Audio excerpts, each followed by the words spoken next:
Two police officers in blue uniforms pulled up to my garage in a patrol car. Stealthily, I observed them from my hiding spot beneath the lift. It was odd to witness police officers in high spirits, but as they approached, their demeanor turned serious. Confirming my identity, they delivered unfortunate news about my wife. Something had occurred at our home, and she was now in the hospital. However, they couldn't provide details. In an attempt to leave, they intercepted me, seeking explanations. They inquired about my whereabouts for the last 3 hours. I reassured them that I had been at the garage all day, suggesting they ask my two mechanics for confirmation.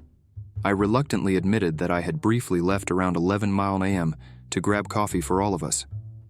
While one officer chatted with Mike and Pete, the other noted the coffee shop I visited.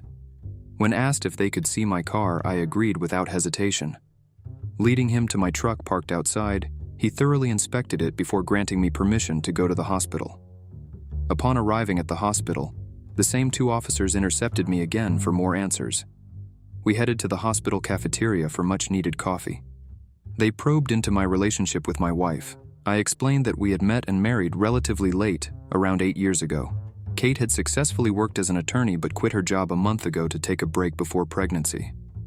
I expressed my love for her, emphasizing that we were doing well and looking forward to starting a family. When asked about John Barton, I denied knowing him, and they walked away without providing any answers. Trusting my team to secure the garage, I headed straight home. Two forensic scientists and a detective were searching the house. The detective introduced himself, explained what he knew, and posed the same questions as the previous officers, along with a new one about some drops of blood in the downstairs toilet.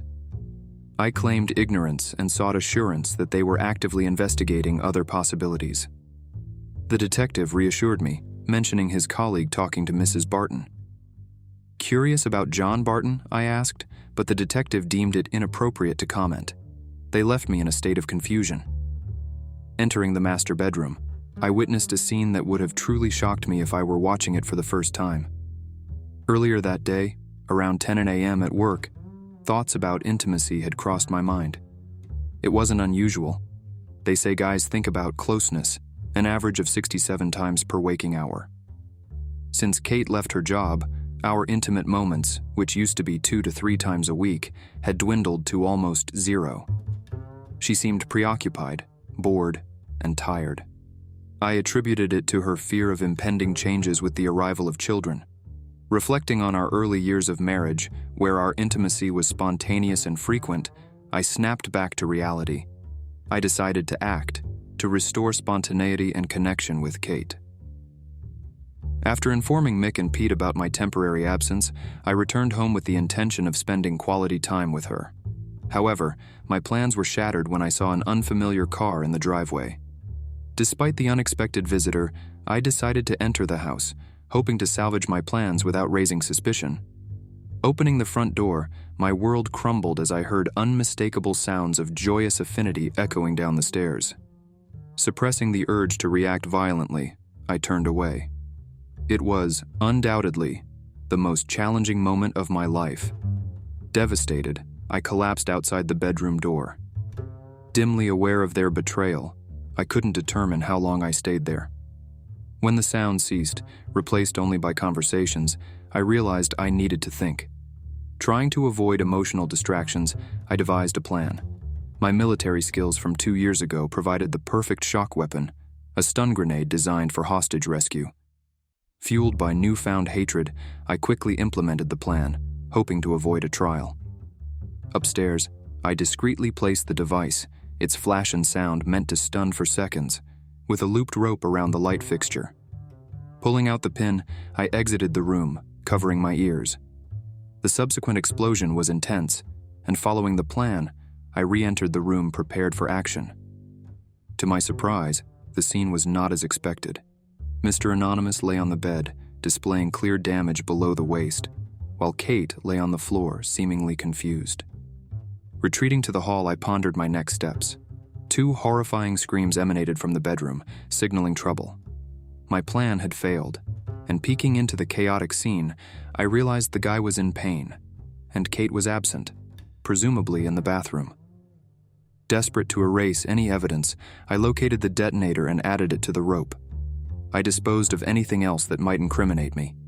Speeding down the street, I emptied my pockets into a roadside trash can. Back in my garage, I called Mick and Pete, explaining the situation. Their initial shock turned into laughter as they realized the absurdity of the events. They agreed to vouch for my alibi, and we spent the next hour laughing in disbelief. The following days were filled with disappointment as reporters besieged my quiet street. The hospital administrator informed me of Kate's request for pajamas. Despite the circumstances, I sent them to the hospital. Kate's father called, apologizing for his daughter's behavior and expressing hope for continued communication. He reminded me that he had another daughter recently divorced, but the situation felt too bizarre. A few days later, Mr. Not-So-Big-Deal was released from the hospital, exposed as a serial cheater. His reconstructed manhood was unlikely to function as intended. Sarah Barton, his wife, visited me seeking evidence for her divorcee case. Playing her the aftermath of the explosion, she left without much sadness. The detective, appearing informally, visited me and suggested closing the case due to insufficient evidence. With a smile, I wished him well. Kate's letter arrived, expressing shame and regret. She understood the gravity of her actions and accepted the consequences. The letter touched me deeply, and I reversed my decision to send her pajamas. Reflecting on the entire ordeal, I received unexpected visitors, Sarah Barton and the detective. Sarah sought evidence for her divorce case, and the detective, now off duty, inquired about the events. I maintained my silence, leaving them with unanswered questions. In the end, I received closure from Kate's letter, understanding the extent of her remorse. The pain was still fresh, but I found solace in knowing that I wasn't to blame for her actions. As life continued, I focused on rebuilding and rediscovering happiness, free from the shackles of betrayal. I'm seeking advice, feeling a bit lost without anyone to turn to. I just want guidance on how to move forward in my situation. My wife and I have been together for a decade, married for 3, and we're parents to 3 daughters. I work full-time, while she's a stay-at-home mom. We're both in our early 30s and we own a house. Overall, our marriage is good, but financial struggles with a single income have been a constant issue. Around 9 days ago, something unexpected came up. While in bed, my wife brought up the idea of bringing others into our bedroom. We had discussed it before, and I was open to experimenting if the conditions were right. However, she surprised me by suggesting my close friend, let's call him Jake. Jake has an open relationship with his wife and openly talks about group sex. This threw me off because Jake and I have been close friends for over 15 years, even playing in a band together in college. Despite my reservations, my wife insisted that involving Jake could be okay. We engaged in some dirty talk about the possibility and had sex. Afterward, I couldn't shake off some uneasy feelings. Suspecting that she had discussed the idea with Jake before bringing it up with me, I know it's not ideal, but feeling a bit paranoid, I checked her phone. We've never had a strict privacy policy, and our phones were usually accessible. To my surprise, I found a deleted conversation in the trash folder.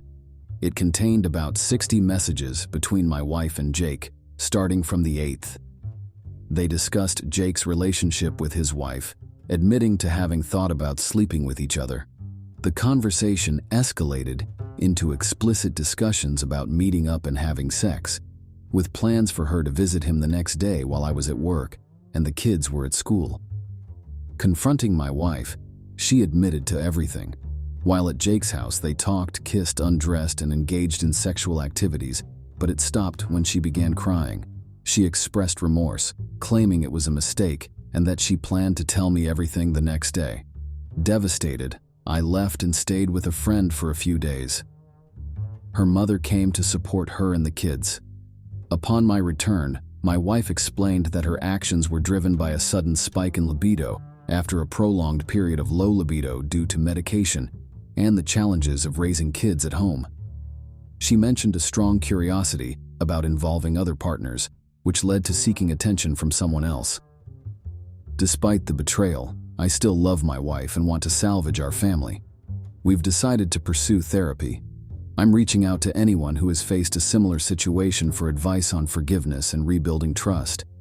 I want to hear about experiences and learn what steps others have taken to move forward in such circumstances. I thought I'd be the first one at the lawyer's office, but when I and my lawyer arrived, Dave and his lawyer were already in the conference room. Seeing him with an attractive woman triggered my usual jealous reaction, making me feel somewhat inferior. At 48, he was more handsome than ever, tall and muscular, running a successful business, and leading the local chamber of commerce. My envy flared up, especially when I noticed Dave barely acknowledging me. The red-haired lawyer's reassuring gesture heightened my anxiety, and I couldn't help but interpret it as her trying to finish the meeting quickly to pursue him. I knew from experience that she would enjoy it, given my husband's charm. Dave's indifference frustrated me, but I had to focus on the meeting while my lawyer chatted with the red-haired one. As I sat down, Dave took a folder from my purse, opened it, and laid out the finished script. His faint smile hinted that he was aware of my thorough preparation. The meeting began, and I tried to appeal to Dave's emotions, emphasizing the importance of listening to Mrs. Julianne Brown for at least an hour. The ticking timer accentuated the silence, and I couldn't help but feel annoyed that Dave insisted on lawyers being present. I had to share my feelings in front of strangers, making the situation even more humiliating. But dwelling on the negatives wouldn't help. I had to stick to the script, crossing my fingers and recalling my friend Sonia's advice. Clearing my throat, I expressed gratitude for Dave's willingness to meet, acknowledged my error, and clarified it was about my self-centeredness, not his failure. I had spent days reflecting and hoped he would appreciate my honesty. My speech aimed to offer the justification he needed. Contemplating the potential consequences if the kids were at home, I considered playing the Dave you can't break up the family card. I observed his reactions, examining his face. To my surprise, Dave remained neutral, raising his pen and marking a check next to the first sentence in his notes. My confidence wavered as I realized I had played into his expectations. I spoke about being lost without children, feeling aged, unattractive, and worthless. I confessed to meeting Jason during church committee collaborations, describing him as a skilled seducer who knew how to press the right buttons. I admitted to the temptation, but proudly shared that I declined Jason's proposition 4 months ago. Tears welled up as I recounted the shameful night, apologizing and expressing regret for not breaking up with Jason earlier. The details flowed, revealing a night of weakness, too much wine, and a blurred line of consent. Dave's sad and impassive face haunted me as I described the events in Megan's old room. The shame intensified when I admitted I had composed myself enough to make Jason use protection. My confession hung in the air, but Dave's reaction remained unreadable. The revelation that Dave had an audio recording of that night hit me like a ton of bricks. I couldn't fathom why he needed a voice recorder unless he knew he could record something incriminating. The meeting became a battleground of conflicting emotions, my attempts to salvage the situation crumbling. I shifted my strategy, focusing on vague statements and avoiding unnecessary details. I admitted Jason's seduction, emphasizing his pursuit and my momentary weakness. I hoped to convince Dave that it was a one-time mistake, not a pattern. As the video clips played, I witnessed the unraveling of my lies and rationalizations. Dave, orchestrating a silent symphony of separation, didn't utter a word. The gravity of the situation intensified when I realized he was playing video clips, not just audio recordings. The final blow came with a damning video of Jason's wife threatening consequences. My attempts to convey positive messages fell flat, and the alarm clock signaled the end of my futile efforts. I signed the divorce papers, acknowledging the loss of my old life and the consequences of my actions. The recordings exposed the depth of my betrayal, and as I left the room, I couldn't face Dave. The shame, humiliation, and the weight of my mistakes pressed heavily on me. I contemplated my future, hoping my children would still love me unconditionally, despite the wreckage I left behind.